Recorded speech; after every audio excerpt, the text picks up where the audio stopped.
Donald Trump. Just saying the name evokes strong reactions, love him or hate him. You can't deny that his presidency sent shockwaves across the globe. From the sunny shores of the Caribbean to the bustling cities of Africa, his policies left their mark.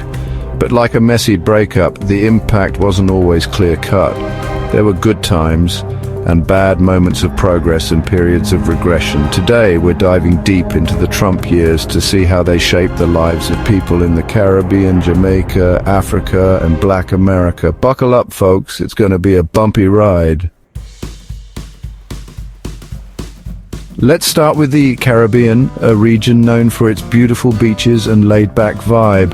Trump's economic policies, particularly his tax cuts, actually had a bit of a silver lining for some Caribbean nations. See, when the American economy does well, Caribbean economies tend to benefit. More money in American pockets means more money flowing into the Caribbean through tourism and remittances. But it wasn't all sunshine and pina coladas. Trump's hardline stance on immigration sent shivers down the spines of many Caribbean immigrants living in the United States. His administration made it clear that they were cracking down on illegal immigration, leaving many Caribbean families living in fear of deportation. Speaking of immigration, let's zoom in on Jamaica, an island nation with deep ties to the United States. Remember those economic benefits we talked about? Well, Jamaica felt those too, especially through remittances sent back home by Jamaican expats living in the US. But those benefits came at a cost. Trump's deportation policies hit Jamaica hard. Many Jamaicans who had built lives in the US were sent back to Jamaica, often leaving behind families and loved ones.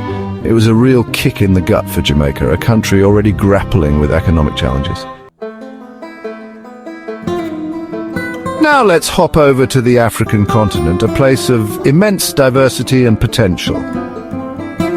Trump's relationship with Africa was, shall we say, complicated.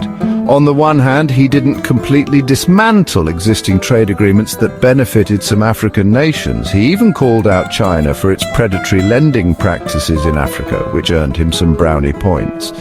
But then there were the unfortunate remarks.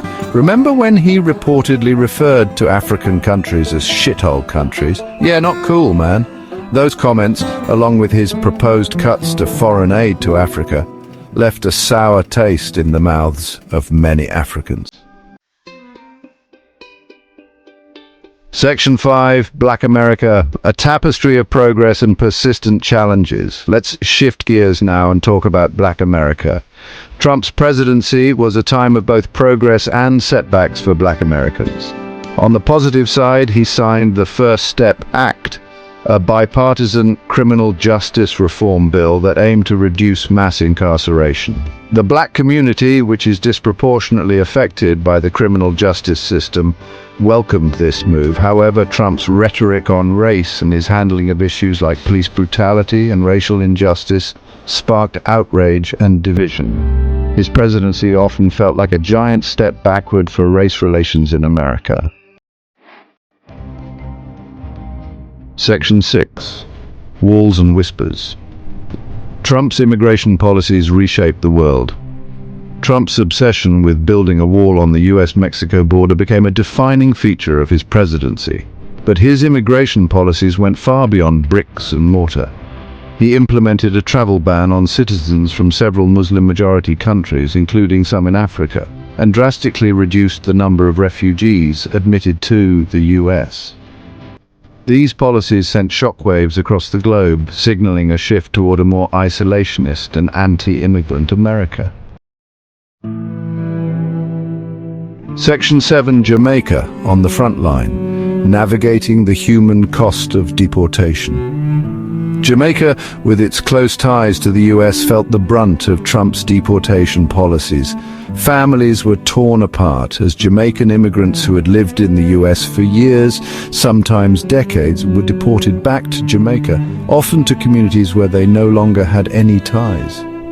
This wave of deportations put a strain on Jamaica's already struggling social services, and created a climate of fear and uncertainty among Jamaican communities in the US. He won the US presidential election. This victory sent ripples of uncertainty across the globe, but for minority communities in the US, it was more than just uncertainty. Many felt a sense of dread. Trump's campaign had been full of fiery rhetoric, often targeting immigrants and minorities. Now he was the most powerful man in the world. Black Americans, a community with a long history of fighting for equality in the US, watched with apprehension. Trump's words had exposed the ugly underbelly of American society. His victory felt like a step backward. The promise of Barack Obama's presidency, a symbol of hope and progress, seemed distant. Jamaicans, both in the US and back on the island, felt the tremors too. The US had always been a land of opportunity, a place where many Jamaicans sought a better life. But Trump's anti-immigration stance cast a dark cloud over their aspirations. Families worried about being torn apart. The future seemed uncertain. Trump's win wasn't just a political earthquake, it was a cultural one. It exposed the deep divisions in American society, divisions based on race, class, and ideology. This was just the beginning. The years that followed would test the resilience of these communities like never before. Trump's promise to crack down on illegal immigration was a cornerstone of his campaign. For many Americans, it was a welcome change, but for undocumented immigrants, it was a nightmare come true. And for Jamaicans, a community with deep roots in the US, it was a direct hit. The crackdown came in many forms. ICE raids became more frequent, spreading fear in immigrant communities. Families lived in constant fear of being separated. The stories were heartbreaking: parents detained while their children were at school, breadwinners deported, leaving families in financial ruin. Trump's administration also made it tougher for people to immigrate legally. The process for obtaining visas became more complex, more expensive, and more time-consuming. For Jamaicans hoping to join family in the US, the dream became more elusive. The message was clear: America was closing its doors. This had a chilling effect on Jamaican communities in the US. The fear of deportation was always present. People were afraid to speak out, afraid to seek help, afraid to even go out in public. The election of Donald Trump ignited racial tensions that had been simmering below the surface of American society. Trump's rhetoric, often perceived as racially charged, emboldened white supremacist groups. Incidents of hate crimes against minorities, including Black Americans, spiked in the wake of his victory. The Black community, no stranger to racial injustice, found themselves once again on the front lines of a fight for equality. Trump's dismissive attitude towards issues like police brutality and racial profiling only added fuel to the fire. The murder of George Floyd in 2020, a black man killed by a white police officer, sparked nationwide protests. It was a stark reminder of the systemic racism that permeated American society. Trump's response to the protests, often dismissive and at times inflammatory, further deepened the divide. The black community felt under siege. Their voices, their concerns, their very lives seemed to matter less in Trump's America. The struggle for civil rights, a fight that had been going on for generations, felt more urgent than ever. The years that followed Trump's election were a mixed bag, filled with both challenges and moments of resilience. While some communities found ways to adapt and push forward, the lingering inequities were ever present. The fight for equality, justice, and a better future continued as it always had, driven by the unwavering spirit of those who refused to give up. Section 8.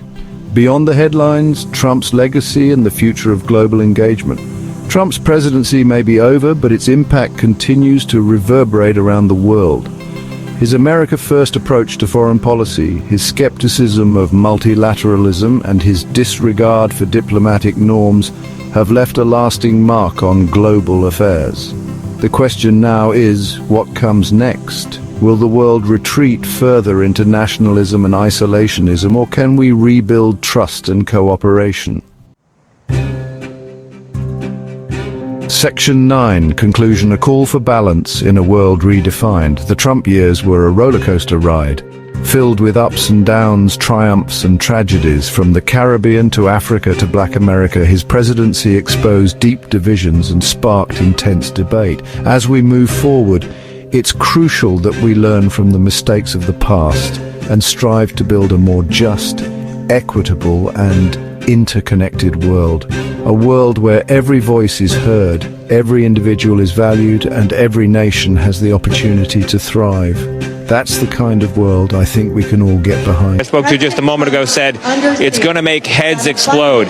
And you may wonder, is that where the Republican Party is today? I did a little digging. I can tell you from my reporting during the primary season talking to voters, the answer is absolutely yes. And the answer from pollsters is absolutely yes. 3 out of 4 Republicans want immigration to decline in America, and they believe that immigration brings in drugs, brings in crime, and makes the economy worse, even, quote, reduces social and moral values. On top of that, a full 80% of Republicans, according to CBS News' own polling, agree with Donald Trump when he says that illegal immigration is poisoning the blood of the country. After Donald Trump's victory, thousands of Americans are planning to pack their bags and move abroad. Google search data shows U.S. citizens are actively researching how to move to Canada, New Zealand, and Australia. Among these people could be Hollywood celebrities like Sharon Stone, Cher, and Jimmy Kimmel, all of whom declared they would leave the country rather than live under a second Trump presidency. Our next report brings you more. President-elect Donald Trump's victory wasn't a happy ending for everyone after all.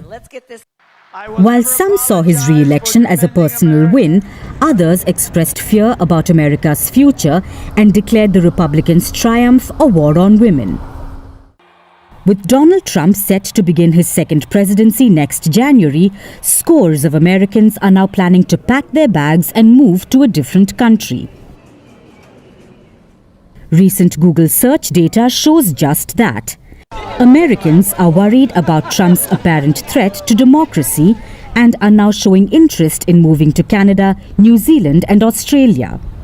As the polls closed in the US East Coast on Election Day, Google searches for "move to New Zealand" jumped nearly 2,000%. That too, only within 24 hours. Meanwhile, a similar search for Canada surged over 1,200%, and the one for Australia climbed over 800%.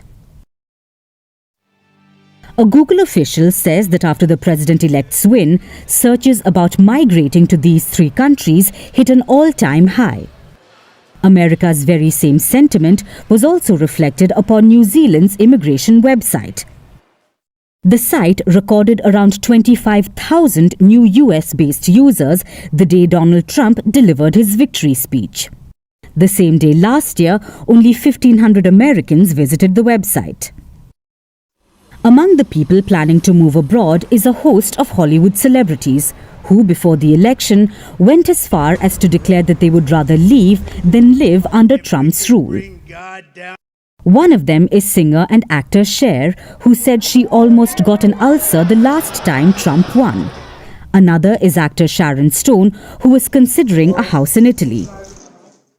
Game of Thrones star Sophie Turner also said that if Trump returns to power, she will get out and move to her home country, the United Kingdom. Actor America Ferrera, too, is planning to start a new life with her husband in the United Kingdom. After the results, a teary-eyed TV host, Jimmy Kimmel, also talked about packing up and exiting the United States, adding a comedic tone to an otherwise serious sentiment.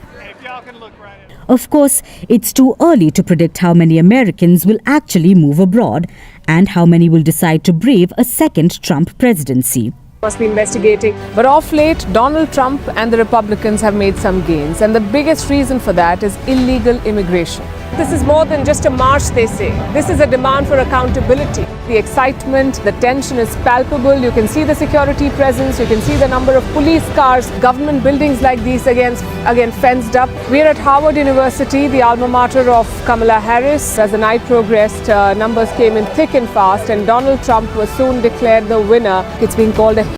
Now, we all know the Trump effect on the masses that are living in the US. Now, Jamaicans have been reacting to the news that Donald Trump won the election and that Kamala Harris, one of their own, lost to him. Now, people have been saying a lot of things. We've seen the celebrity meltdowns happening all around the globe. People are not, maybe some people are not happy and others are happy because they think that Trump will save the economy of the US and the entire world. Now, some people believe that he's the best candidate and he has won, and this means good for the world because he's going to make sure the wars that are happening between Israel and Iran plus Iraq are going to come down, and the war between Ukraine and Russia, which has lasted for 3 years, is also going to come down. But so many things are happening and people are talking about this. One, what's the effect of Trump winning to Jamaica? Are Jamaicans going to enjoy his win? Are Jamaicans going to actually benefit from his victory? Now, we know Trump is one of those presidents who doesn't like to meddle with other countries' business. He actually wants to make the US work fast before interfering with the rest of the world. Unlike Democrats who have always, in a way or the other, influenced the whole world through diplomatic relations and all that. Now, Trump promised when he gets to power, the first executive order he's going to sign is to deport the illegal immigrants who are living in the US. Now, so many countries are going to be affected by this because to be a legal migrant in the US really takes quite documents to make sure that you become a legal citizen. And in this case, most people do have shortcuts to become or to work in the US. And the Biden-Kamala Harris government did not actually go so much into immigration and all that. To mean the borders were actually not that strict and people could move in at any time to go and work in the US. Though this one really put the US security at a threat, but some people benefited with this, and some countries that are close to the US, people benefited with this. Now, we are here talking about the same thing that he promised during the election, and we saw it in 2017, 2018, and 2020, plus 2019, when he was actually deporting some of the immigrants back to their country. And people are actually speculating that he's going to do that, and masses of people are going to be deported back to their countries for reasons really known to him. He wants US to remain with legal people who are actually citizens of that country and who in one way or the other have work visas or permits in that country. So how is Jamaica going to be affected? How is the Caribbean going to be affected? Now, there are countries that are going to be affected directly, countries like the Venezuela, because when people were fighting in the Venezuela, when people were fighting back when we had troubles in the Colombia, people were actually moving to the other side of the world. And when I say that, I mean in the US. And some of the US citizens were not feeling good about this. They had some mixed up reactions. Some felt like people seeking asylum in their own country put their country at a risk, at a security risk, but while others were not at all bothered by this. But one of the major things that the policies that the Republicans have always stood for is one, legality. How legal are you in the US? And what are you doing in the US? They do not want a US to be a dumping site for people from their country, that refugees can just run or people seeking asylum can just run to that country, because that actually puts their security at a threat. Now, he is yet to be sworn into power in January, but what are the significance of his leadership? What are the effects? How are people going to benefit? Now, some 2 years back, we saw the Jamaican government trying to sign deals with the US government, and the Prime Minister Andrew Holness did sign some agreement, a memorandum of understanding between the two countries, and Kamala Harris was there to witness it, and she gave a speech and said that the Biden administration is actually going to make sure that people of Jamaica benefit from their government, that Jamaica and the US is going to work hand in hand first to see democracy thrive well, to see the economy thrive well, and all those other things. And this, most Jamaicans living in the diaspora got assured, and they really saw it as a good chance for Kamala Harris to ascend to power, because she comes from their country, and when someone from your country ascends to power, you feel like you are at home. Those who live in the US will have felt like they're at home.